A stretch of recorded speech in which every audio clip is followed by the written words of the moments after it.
Hello, my name is Michele Morphitis. I'm a psychotherapist in private practice, and I've been doing this for a while, so I have about 18,000 hours of facilitated therapy experience, including being the addictions treatment manager at the Priory Roehampton for 7 years. I'm also the business development manager for White River Manor and the Recovery Centre in South Africa. This is the first in a series of video podcasts that White River Manor are hosting, so we can seek the experience and wisdom of respected clinicians and experts in the field, hopefully generating more debate, and this follows on from our regular panel events in London. Today, on the very first podcast, it's my great pleasure to welcome a psychiatrist who really needs no introduction. Dr. William Shanahan is the Medical Director at the Priory Hospital, Roehampton, and Clinical Director across Priory's addiction services. He began his UK medical career as a registrar in the Priory Roehampton in 1987. Dr. Shanahan is a graduate of Trinity College Dublin. He trained as a GP before embarking on a career in psychiatry and has a diploma in paediatrics, obstetrics, and gynecology. He has specialist training in adolescent psychiatry and in addictions.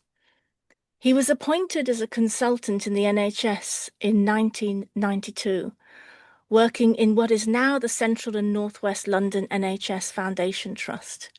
He was lead clinician and clinical director of their addictions directorate from 1995 until 2013, when he left the NHS.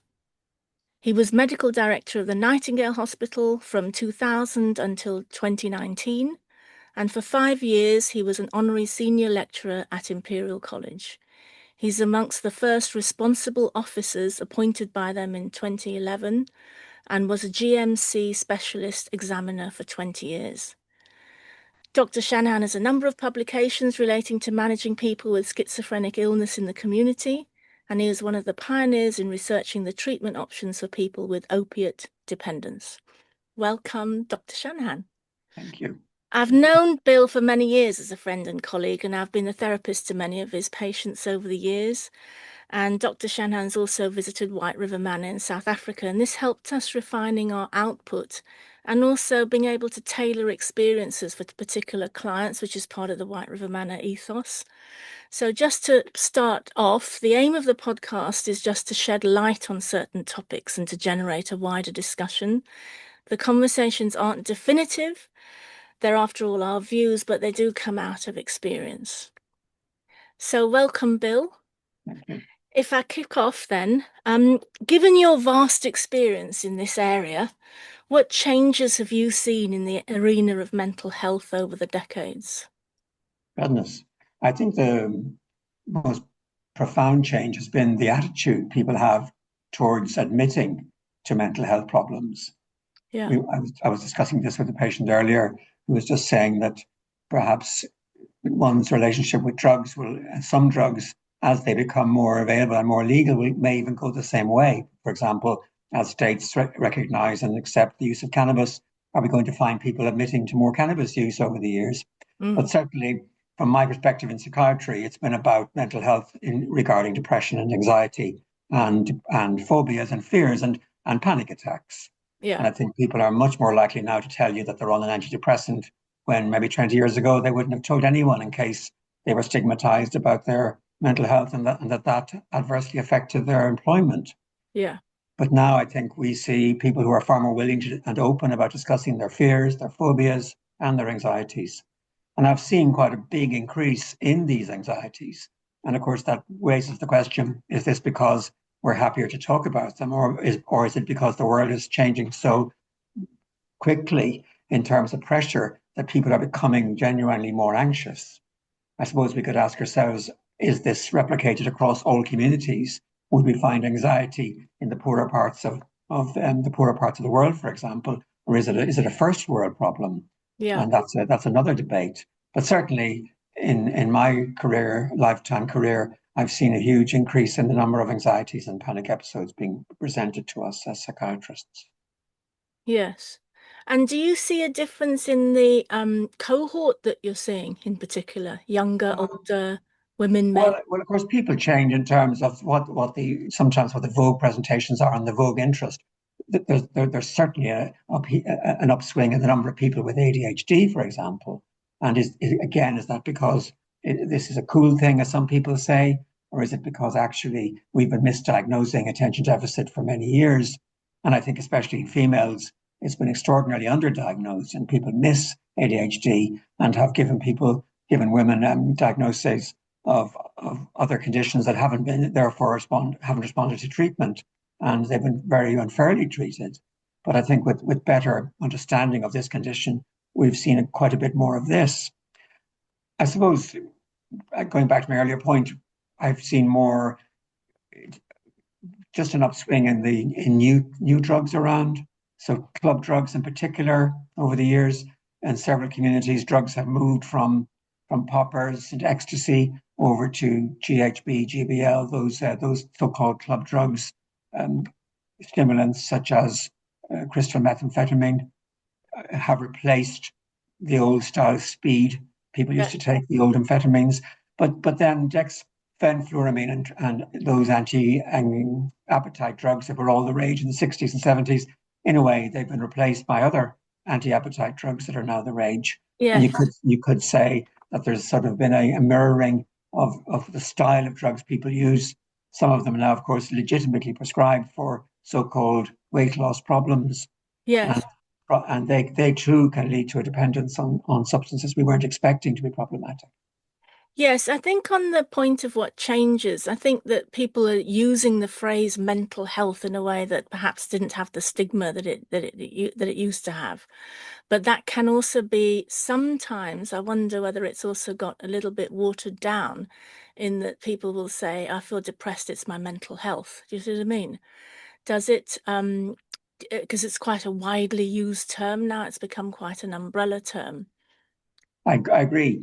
I think people are forgetting that it's normal to have a bad day. Yes. It's normal to be off. It's Yeah. normal to feel a bit down about your tax bill or Yeah. your children or the weather or things that have happened.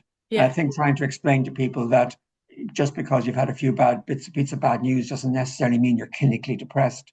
So I Yeah. suppose it's actually getting a proper diagnosis. It's having yourself examined properly and not relying so much on on internet chatbots and things that are going to tell you you're depressed when actually all you are is a little bit worried about something.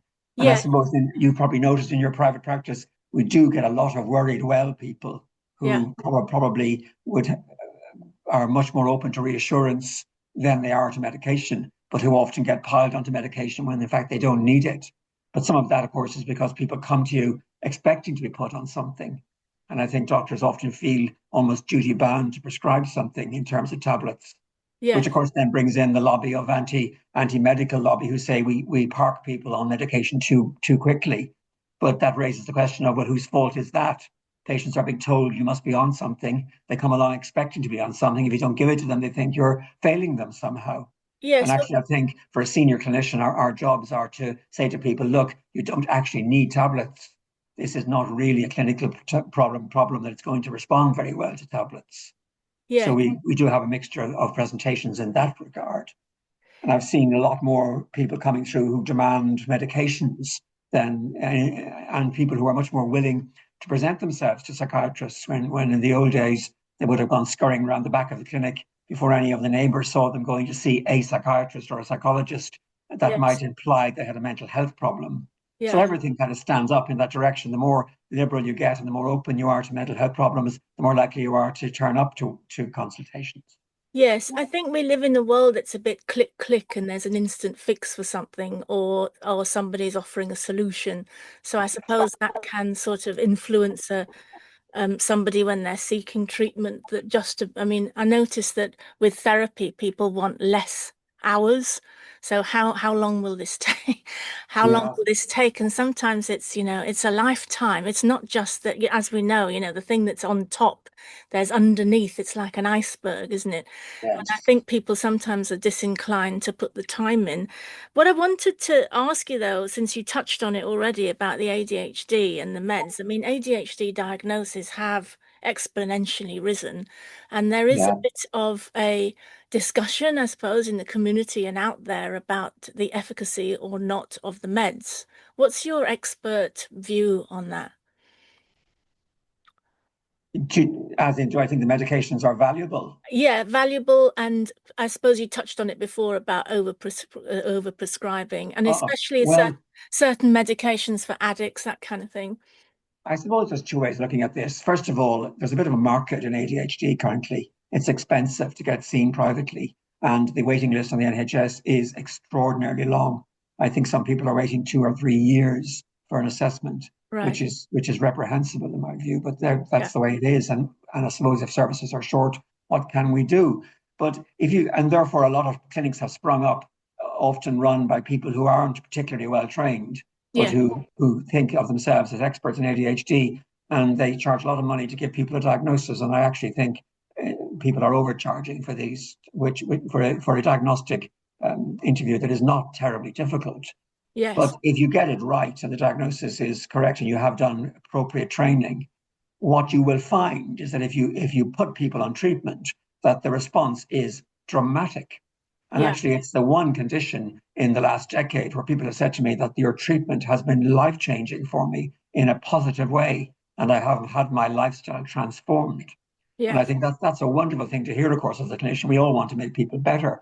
I suppose surgeons get probably have the best of that world, and that they take away the problem and you go home well. Yeah. Whereas in our psychological world, as you've just said, we can sometimes wait 5, 6, 10 years for people to tell you that they've noticed a significant change Yes. in their lifestyle. Although I think with anxieties and depressions, and we can talk about phobias and fears later, I think you can, with some medications, give people back a sense of equanimity and happiness and peace very quickly. And they can be really very pleased with the treatment. But staying with the ADHD, it is the one area where I have seen people radically transformed by the methylphenidate or the lisdexamfetamine or the atomoxetine or whichever medication happens to suit them best.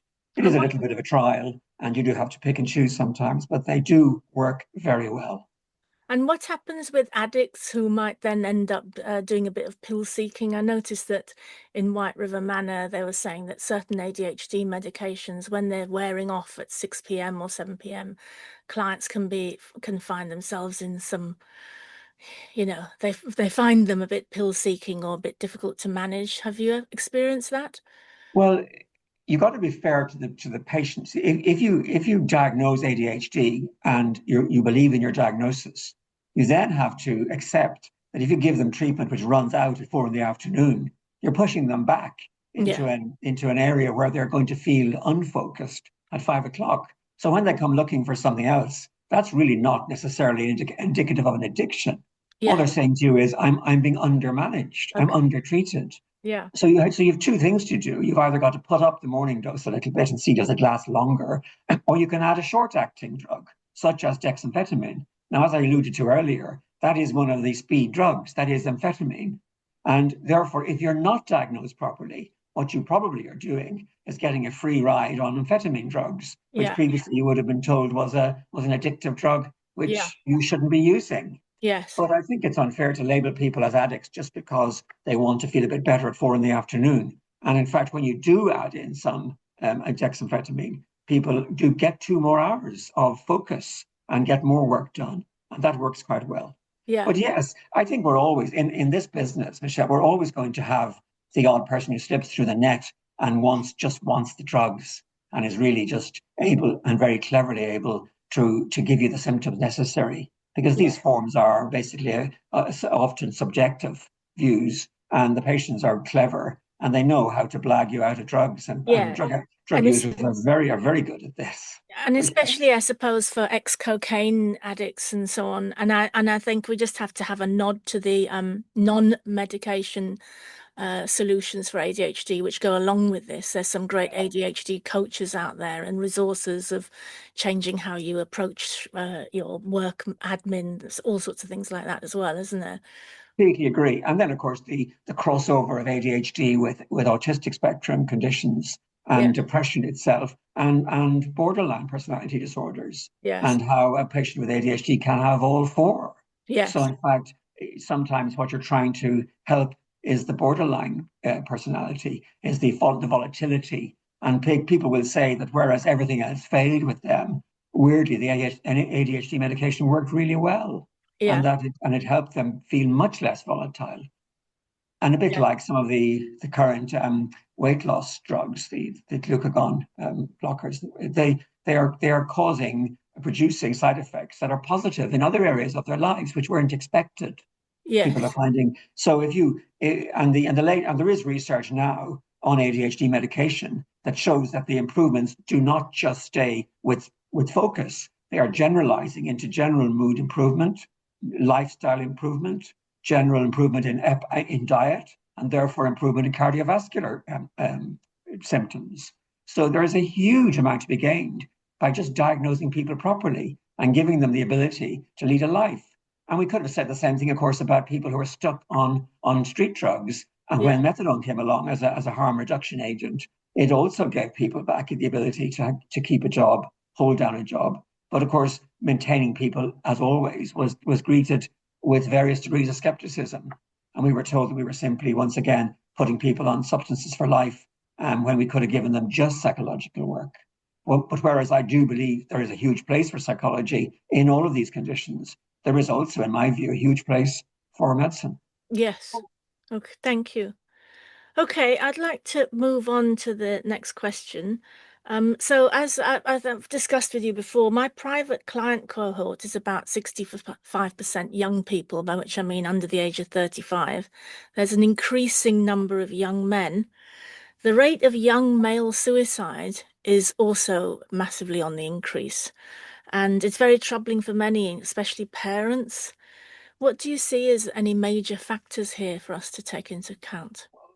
Well, I think we've been looking at this for many years in various cultures. There are papers out of the Far East, out of Japan particularly, where people have been driven to succeed in college and one child families, and are driven to end their lives in desperation.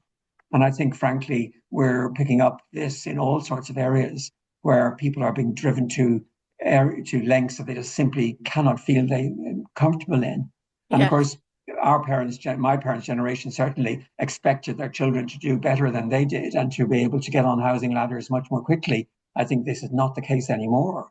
People are living at home into their 30s and maybe even into their 40s with the bank of mother and father in running the show for them, Yes. and often just cannot earn enough to get on the housing ladder, or do not earn enough to get onto any sort of independent accommodation. And this must be extraordinarily depressing for some people, and especially the younger group who are meant to be the providers. And you still have that view in some men that they feel they should be the ones bringing home the money, and can't. And again, just the average pressures of working in any city. We're here in London, extraordinarily busy place to live and work, and very, very pressurized. And from everything from the tubes to the buses to the trains, make you feel oppressed and hot and bothered.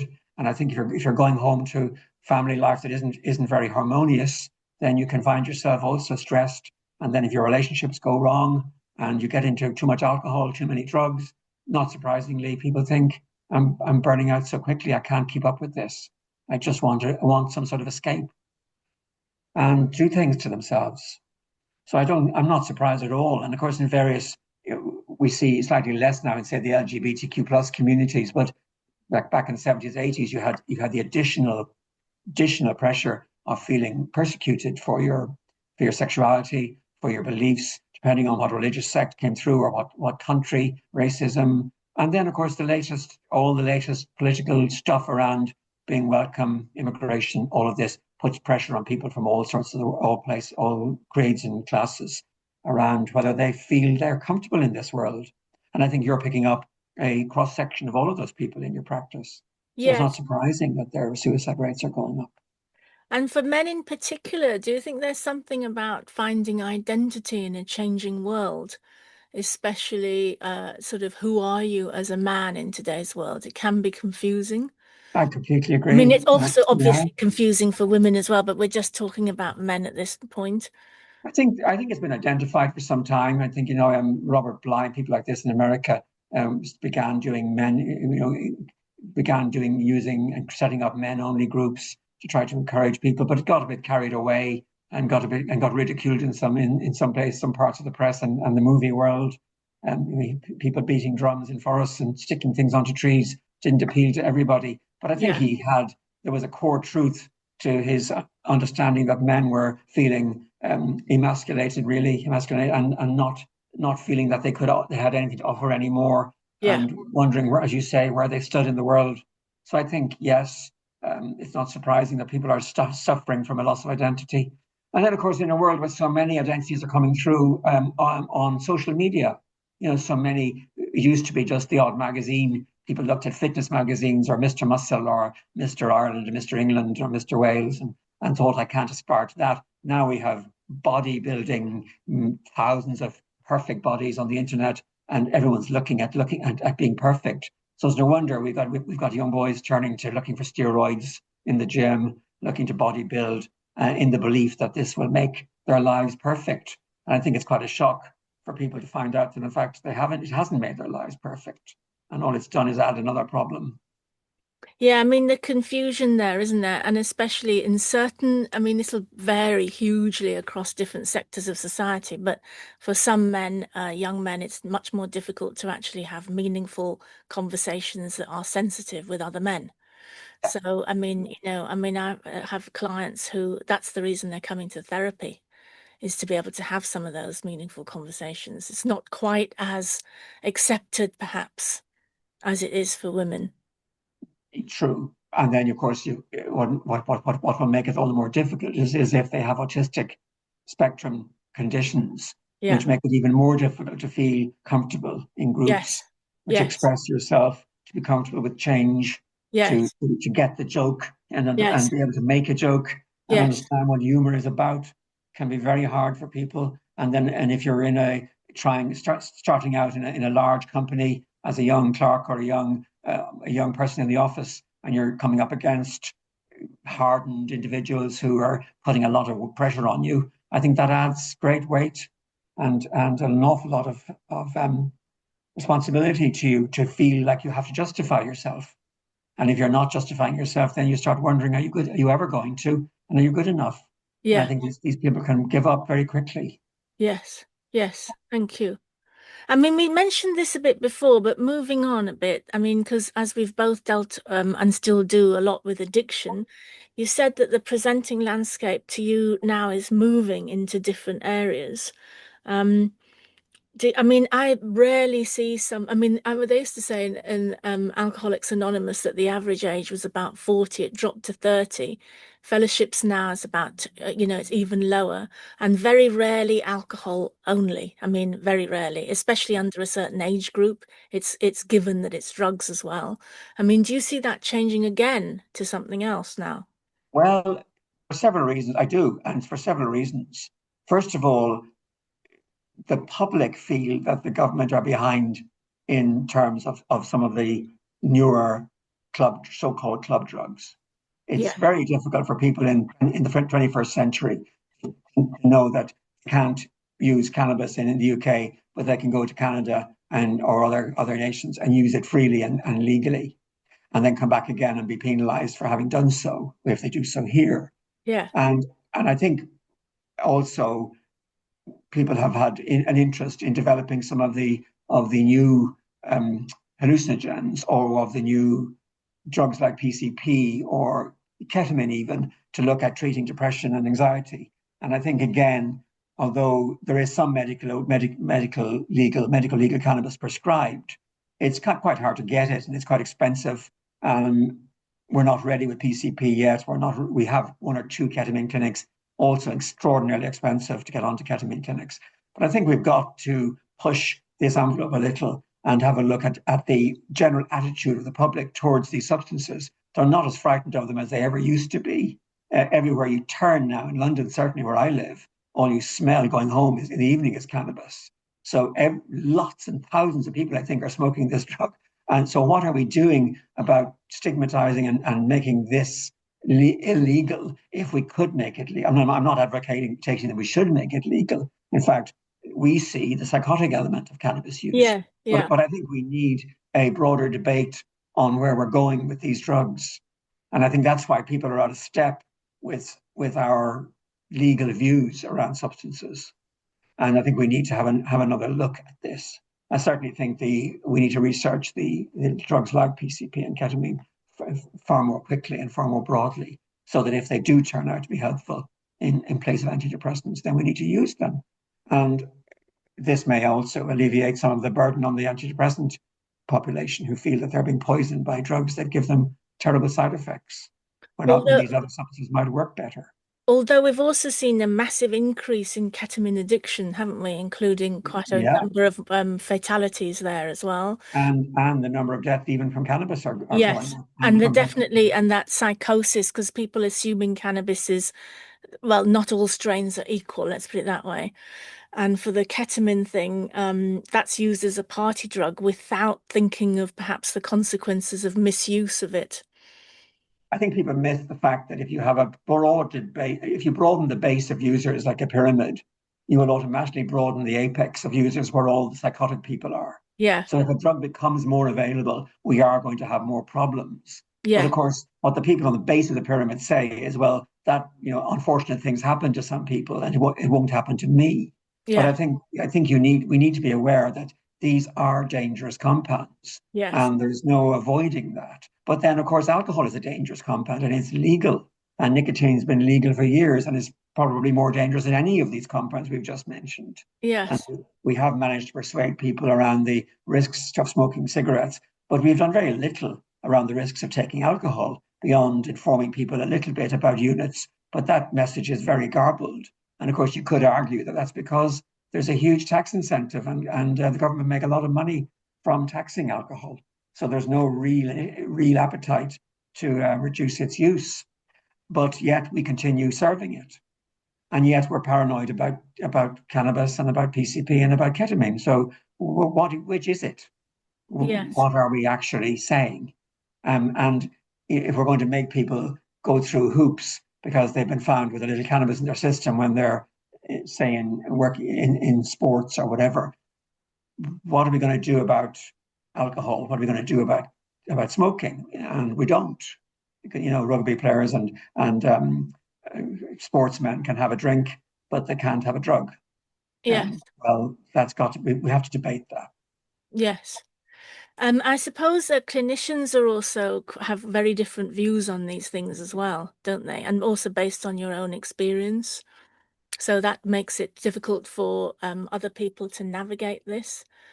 Um, Well, you always get polarized views on any substance that you're going to prescribe, including, of course, antidepressants, where as you know, the recent discussions around are they any use at all? And those of us who have seen life-changing responses from patients on antidepressants believe that they are of a significant use. But there's a big lobby out there who say that the research just doesn't prove that, and the same is said of all other substances mm. that we're simply um, parking people on drugs they shouldn't be on and that they're drowning in a sea of metaphors, basically. Yeah, I And mean, I suppose what that can happen is that somebody can go to a clinician. Obviously, there's expense involved in seeing clinicians, psychiatrists, and therapists. And then if you get your diagnosis, then you get your pills, and then off you go. And I think, we've seen together, having worked with patients over the years, that what's a really great model of treatment would be, I mean, but then of course it is sort of depending on finance, but a great model of treatment is you have a psychiatrist or a doctor, and you have a therapist still working, or even a life coach, and a therapist together, that sort of thing, so that you can look at the psychological factors as well. yeah, I agree. But I think what's happened a little bit here is that people are forgetting who matters in this. The only person that matters is the patient. Yes. And what's happening here is we're getting doctors and scientists and therapists jumping up and down because they're upset about the treatment. It Yes. really should have nothing to do with them. We're Yes. trying to make people's lives better. We're Mm. hoping people will leave our offices feeling that they have gained something. Yeah. And that doesn't necessarily have to be a prescription at all. Yes, yes, But that's the they've thing. got to go away thinking that was helpful. And I Yes, think, while the owners of the mine are wrangling on the pit face about what they should charge, the poor old colliers are down there working away in the dark. And yes, we've got to remember there are people. We are bringing people in, tying them to us, and offering them something. And if we haven't got ourselves fixed in what we're trying to do properly, well, they're going to fall. They're going to fall down with us when we make a mess of whatever it is we're prescribing or doing. So we need to research these drugs properly, research the treatments properly, and actually know that what we're giving to patients make a difference. and it won't be the same to everyone, will it? That's the thing as well. I mean, Exactly, obviously, exactly. yes, And let's accept that. Let's accept that one man's meat's another man's poison, and some people don't eat meat. yes. I was thinking about AI. And so people are turning to AI chatbots, sometimes for cheap therapy and diagnosis. And I'm not decrying that because finances have said it's an issue. But do you see this as a welcome addition to the mental health arsenal, or do we need to be worried? Oh, I think it's very welcome. I think it's a marvelous development to be able to ask a bot information about something you know nothing about and get a reasonable response back. What worries me slightly is that what you get out is what's been fed into the AI. Yeah, And of course, what we're finding is that people are feeding in fake papers. They're right. feeding in even chapter and verse and making up references to papers that don't exist, so that when you go looking then for some empirical evidence about something you're researching, the AI gives you this as though it's fact when it Yeah. isn't. And I think that's very worrying, particularly if you're going to ask something that could be life changing for you. But actually, a lot of the time, the chat GBTs and these things, the AIs will tell you stuff that's very valuable and will save you an awful lot of searching and entering information into the research engines. And I think, why not? If it's accurate, great. But I suppose you'd say I would say this, wouldn't I? But I don't want to go to see an AI if anything happens to me. I want to see a real person. But of course, that's more difficult than ever now in the world. And I ring my practice and you're very lucky if you get to see your own GP face to face at any point. Most of our consultations are either with a non-doctor over the phone, or you wait a long time to see somebody. But I do prefer to see somebody at some point, or even talk to them and not have them just glean their information from something that's artificial. Yes, I think as a first point of call, I mean, we've been using it in a way in terms of Google and searches anyway. I think there are a couple of things come up for me. One is that I had a client, a family member of a client who was chatting. She kept coming and telling me that someone, say, let's call the person Jake, wasn't Jake, but someone was talking to her. And then it turned out to be a chat GBT bot but what they were saying was reassuring her in what she was already telling them. Do you see what I mean? So Yeah. she was feeding in, what do you think of this? Am I doing the right thing? Chat GBT bot is saying, yes, of course you're doing the right thing. So there's a little element of that. The second being, but of course, and again, I would say this as a therapist, is that it's not relational. So we're connecting to a mechanized thing, which could be relational to some degree, but it's not the same as perhaps somebody who's had some lived experience and shared identification, whether or not you choose to tell them that. I totally agree. And there Yeah, have been several. Well, there have been some movies, haven't there, people falling in love with yes, with avatars and images and holistic images. But yeah, there have been already short stories in various magazines of people who thought they'd found their perfect partner, and all they were yes, getting was what they'd fed in as the sort of yes, person they wanted to find, and yes, themselves reflected back. So yeah, it's a very. I suppose if it stops you from feeling terribly lonely and you feel you're getting a little bit of communication, that's fine. But the capacity for self delusion is enormous, yeah, and I think people can, when they suddenly wake up to the fact that they've been treating themselves to a lie, can become incredibly depressed yes. about. Yes. And alluding back earlier to why people would want to get suicidal, I think that would be one very good reason when you suddenly realize that actually you're still alone. Yes. Yes. Um, and then we've touched on it before, but just to see, that I feel that we're on the search for the next big fix, and from more of a left brain solution focused approach. Um, Ian McGilchrist, and we've talked of this before, talks of us turning our back on the right-brained, more intuitive path at our peril. I'm not so much just talking about medication here. I'm just widening this debate away from that, because not to take out that as has its place. But do you think we are becoming more left-brained as opposed to right-brained? What's happened to the intuitive? I do a bit. I think we need to go back to the dawnings of science and how that was so intimately tied up with the artistic world, Yes. and how people like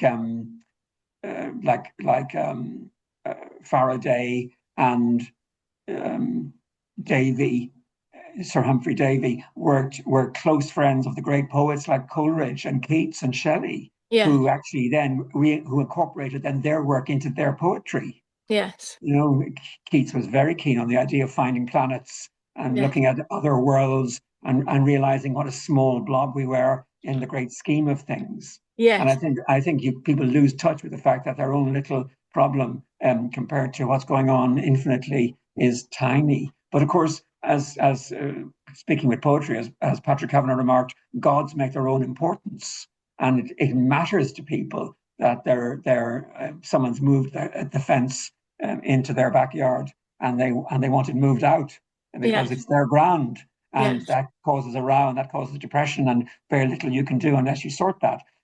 But I think getting people to see that sometimes what they're dealing with is a very tiny thing, and that actually it isn't going to kill them, and they have a lot of living to do. And in these days, young people are going to live to over 100, and that if they come to you at 20, they've got 80 good years ahead of them. I think is very important, and get them to look at broader things, more artistic things, just to get away from just being unable to feel you can pass an exam or get an A star or get yourself promoted at work.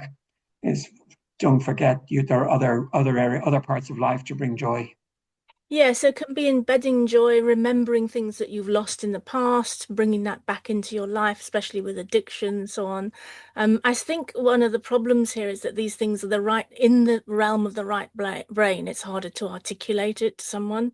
It's more of a felt sense. So I would say you could bring it up in relational Yeah. psychiatry, relational psychotherapy, but it's harder to say in a sentence as opposed to if you do this regime that I'm going to give you, it's going to have a great result. Yeah, I agree, but I also think we need to be careful that we don't get caught up in a whole series of waffling Yeah, when what people are after is a little bit of direction. yeah, And I know I get accused of being a little bit too dogmatic with patients, but actually my fear, especially with people say who are drinking dangerously, is that they may never come back. yeah, So I will often actually go straight for the core, that they are killing themselves by degrees of alcohol, and that they are ruining their lives or ruining their families' lives, and they need to hear it. yeah, Because of course, the step one of getting over it, your denial, remains pertinent for us in the addictions world. And we saw this in White River Manor. We saw it in the Priory. We see it in the Priory all the time. That people who can't get past the fact that they have become powerless won't make it. They will continue trying to beat alcohol and beat the drug all the time. And I think they sometimes need a little bit of basically brief interviewing. And we discovered a long time ago that the brief psychiatric interview was every bit as powerful as 6 months of therapy for a lot of patients. yeah. I mean, I think especially in the powerlessness debate, that's been debated at the moment as that some clients don't like the idea of that because No, they can I feel it's know. disempowering. But I think there is something about holding that, because if you are, for example, going to have an active addiction, for example, a substance addiction doesn't have to be substances underpinning it. Nothing's going to get better unless we treat that. I mean, if you're Well, sitting in the active addiction, yeah, nothing's going to get better unless you address it. yes, Because people, you could argue about the word treatment, because yeah, actually what are we looking for? We're looking for some sort of change that is meaningful and Yes. that stops the whatever this. I mean, why do people come to us anyway? They come to us because my question to people is why are you here now? Why weren't you here a year ago or 5 years ago or a month ago? It's almost because some little thing has come up in their lives that has made them think, has made them contemplate, has made something unmanageable. Yes. And either it's a partner or a friend Yeah. or work, or maybe they've fallen over and broken a rib, but they have been changed by something.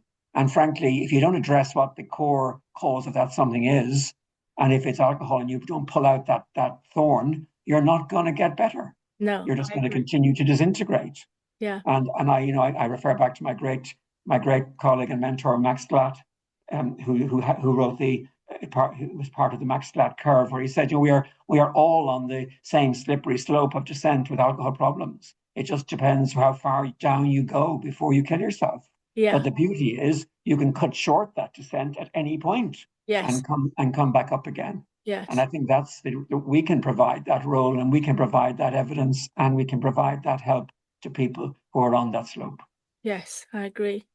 So as the last question, I think, so if you were advising a young clinician starting out in their training and experience trajectory, what would you say to them? Is any particular advice?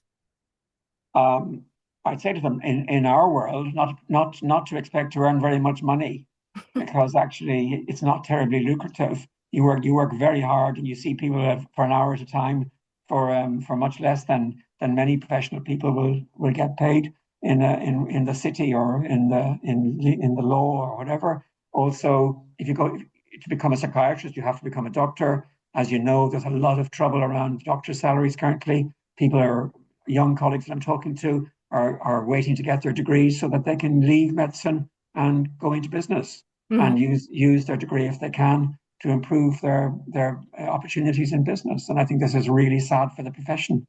But in terms of you talk about the right brain, and I think why do many of us like to do psychology is because it excites our right brain. We can do the evidence, we can work through the papers, but we like the idea of holistic treatment and broad-based treatment, and then narrowing down to some particular modules of care. And I think that is very valuable. And if you're in that frame of mind as a young person starting out, I would say go for it. It's an extraordinarily rewarding profession, and you will get an awful lot of good times and good feedback out of it and help a lot of people. And I think if you can say at the end of your career that you've helped even one person, even one person save something of themselves, you've achieved something magnificent. Yes, no, I think that's lovely. I also think that I've learnt so much from the clients over the years as well. Exactly, They're like exactly. Always. facets of a diamond or something where you just come back and and I think, gosh, that's beautifully phrased, or something that they've said, or somebody has changed some way of their life, or and also the light going back on, including onto the family members. I mean, that's a whole other topic that we haven't looked at, but some of our clients are family members.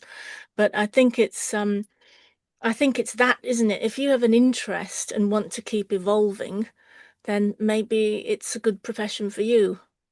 I agree. And also, I think people who are a little on the high side, the comedians who try to calm themselves with alcohol and get into trouble, what you find is when you teach them other ways of keeping relaxed, or they're very funny people and they've got a great sense of humor.